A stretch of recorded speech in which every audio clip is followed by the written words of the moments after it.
From UFOs to psychic powers and government conspiracies, history is riddled with unexplained events. You can turn back now or learn the stuff they don't want you to know.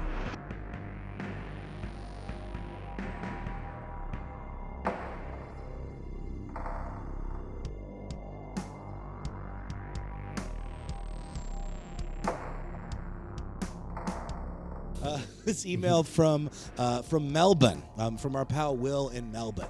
He says, "Hey guys, love the podcast. Always listen to you on my road trips down the coast in Victoria, Australia.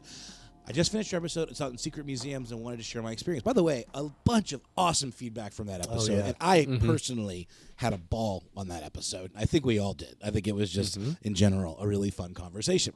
Because who doesn't love a good museum? And there's so many freaking weird ones out there. And we found out about tons more. I think we should maybe even do a follow-up and read some other people's suggestions, because there were some great ones. But Will goes on. In 2012, I actually traveled to North Korea for 8 days. I was there for Kim Il-sung's 100th birthday celebrations, so got to experience some pretty cool things, including the big military parade in person. Our tour also took us to all the main museums, including the Victorious War Museum. Just the names of these are amazing. The Pyongyang Metro Museum. I'm surprised it's not of excellence or greatness. And the International Friendship Exhibition, which showcases gifts to Kim Jong-il and Kim Il-sung from international dignitaries and leaders from around the world. The museums and monuments throughout the country are exactly what you'd imagine. Propaganda all the way. But the propaganda adds to the whole experience of visiting the country. Another incredible thing about North Korea is that they have theme parks and roller coasters everywhere. Never seen so many roller coasters, and we even got to try some out. Ben, does this track? Yeah, no, absolutely. I 100% believe our fellow conspiracy realist from Melbourne did visit this country and did witness these things, because the 100th birthday celebrations were huge to do, obviously, right?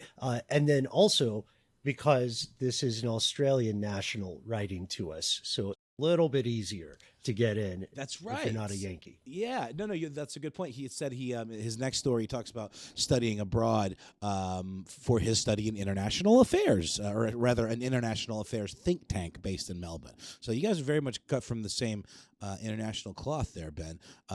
Was there anything else about, like, I know you just went to the DMZ where you say they're really into birds, right? Yes. And there's the DMZ in and of itself is like a mini museum, kind of, right? Yeah, that's a good way to put it, because the DMZ is off limits to the vast majority of humanity. Obviously, it's kind of like a nature preserve in some ways. You will also see so many relics of the days before the armistice, right? Because the two countries are still technically at war. The thing about theme parks and roller coasters is also a really good point, and you don't hear like the Western media report a lot of that stuff. I would be very interested to hear about the food. I don't know why that's always one of my first questions, is the food. But yeah, you'll also see on both sides of the border, you'll see like tourist industry things that you buy, right? Like I was surprised by the preponderance of gift shops on the South Korean side of the border, right? Who doesn't love a good gift shop? I don't know if we mentioned that in our secret museums episodes, but I walked away thinking, because I just re-listened to that, and I too enjoyed the conversation. I walked away thinking, why didn't we talk about the gift shops?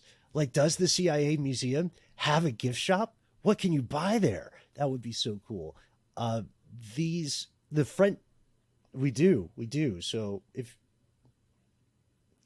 can you get Jack the Ripper's knife from can you get like Jack the Ripper's murder weapon from the Black Museum over there in the UK? I doubt it, but they might sell a replica. I don't know. So the coolest thing here so far, I don't know what you guys think about this, but have you seen pictures of the Friendship Museum? It's worth a look, just because it's all like you said, Noel. It is all tokens of appreciation that have been given to the leaders of North Korea, and it's It's got some pretty baller stuff in there. It's huge too. Are there any mummified animals, perchance? Just wondering. Oh, Asking for a friend. that's a good question. I'm not sure what their weirdest or most unique things would have been. North Korea was formed well after the European mummy fad or mummy craze when they were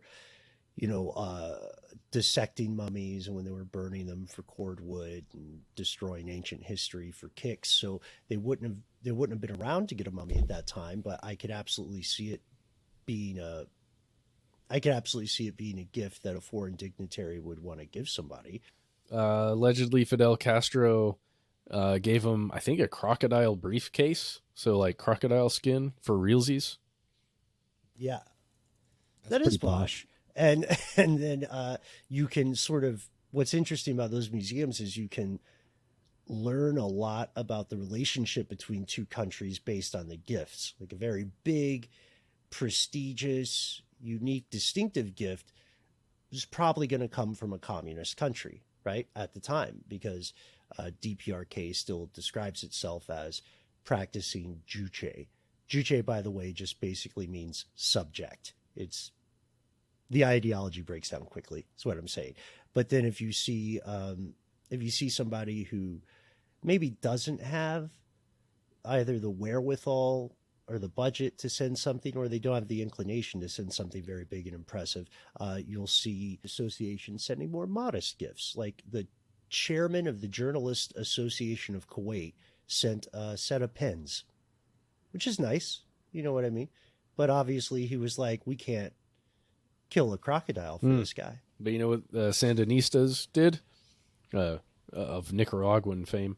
They allegedly, again, according to Atlas Obscura, handed over an upright, grinning alligator who was holding out a wooden tray of cocktail glasses. Finally, said that. Sounds like a New Orleans there's like dive bar like joke thing.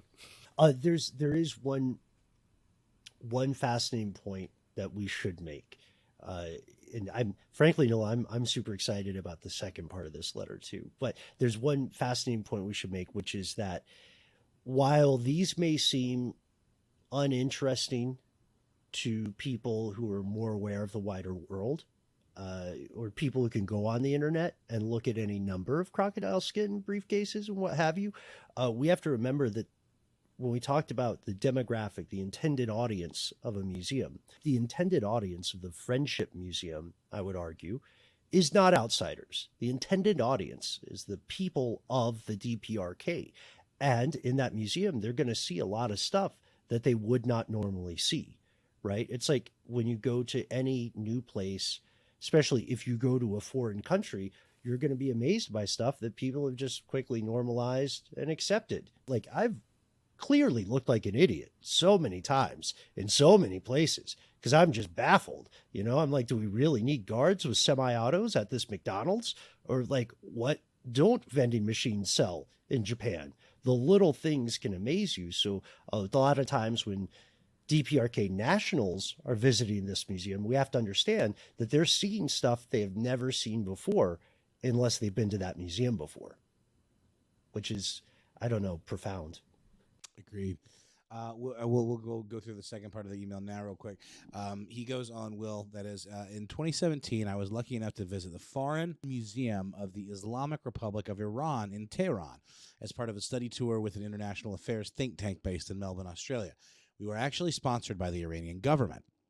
As part of the tour, our group met with members of Iran's foreign ministry, and they took us on a tour of the ministry building, including the museum underneath it. It includes all sorts of items like scripts from the Qajar era, portraits of foreign ministers dating back hundreds of years, and documents stolen from the old U.S. Embassy when it was raided during the revolution back in 1979. No tourists entering Iran get access to this museum unless they're invited by the foreign ministry, so we were pretty lucky to visit it. Just wanted to share my experience with you because there probably aren't too many people who have shared this experience. Once again, love the podcast and looking forward to many more awesome episodes. to. Cheers, Will from Melbourne. I would agree. I think, Ben, it seems like you confirm that this was a very, very special, unique experience that our boy Will had. Yeah. You guys know this. We know each other pretty well this far into the game. Iran is one of those countries that's on my dream list, especially the ancient parts of Tehran. It's just the Persian Empire played such a huge role in the development of what we call civilization today. And it's a shame. Like many other people in the audience today, right? I know folks who live in Iran now. I've never met them in person, I've met a few in person, but then they had to travel back. And it's really difficult if you are Iranian American. It's really difficult for you to travel from the U.S. to Iran and back because the government may detain you. And it's tough to get in, especially as an American. Maybe the only other country that would have a tougher time would be Israel. So it's the odds against us seeing this museum are very, very high. Will, I don't know if it's, obviously that's quite a coup, although coup would be a poor choice of words when we're talking about Iran, wouldn't it? It's an awesome achievement that you got to see that. There's so much history there. I want to go, as Liz Lemon, played by Tina Fey, always says, I want to go to there. I mean, have you guys ever wanted to go to Iran? Have you read much about its ancient history or its food? Well, I do love the cuisine for sure. And I mean, obviously it's, the cradle of civilization. I mean, there's no reason anybody that's fascinated by history and culture wouldn't want to go there, other than the aforementioned, complexities of coming and going from that country. But yeah, I would absolutely be on board to check it out if I knew that I was going to be able to get in and out safely. I think for someone from the U.S., you would have to travel in a group, and you would probably have to have a government minder with you if you were doing it legit. Like if you look at what, I don't know how helpful this will be for our Australian listeners, but if you are in the U.S., one of the first things you do when you're thinking about traveling somewhere is to check the Department of State. They'll have travel warnings, they'll have heads up, and the reason you want to read those travel warnings is, yes, read what they say, but also read between the lines of what they're saying. There's a lot of stuff that goes into play here. Like right now, let's say you want to go to this museum in Iran. As Will said, parts of the museum are restricted. They're by invitation only. Other museums in Iran are open to the public, like the National Museum and so on. But if you're from the U.S., here's what the Department of State says about traveling to Iran. I'm just going to cut past some of this. All right.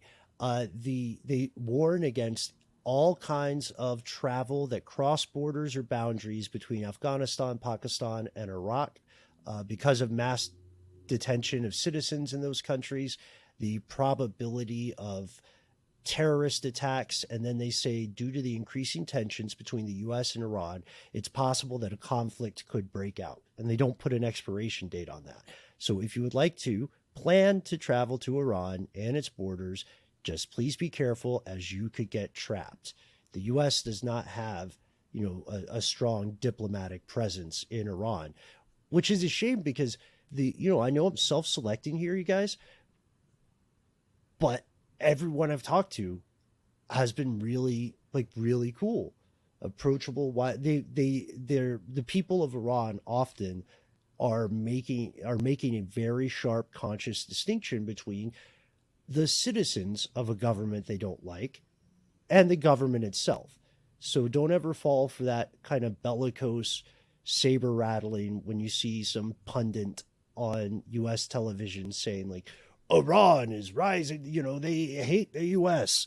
The government of Iran definitely doesn't like the government of the U.S., but I'm pretty confident that if you got like the director of the Smithsonian to hang out with the director of this cool kind of secret museum in the Foreign Policy Building, I'm sure they'd get along famously. You know what I mean? Mm-hmm. For sure. How do we get an invite? How do we, Will, pull some strings, man. Get us into Iran. We'll send you a t-shirt. You should totally let Ben in, Will. Let Ben in. Oh, come on.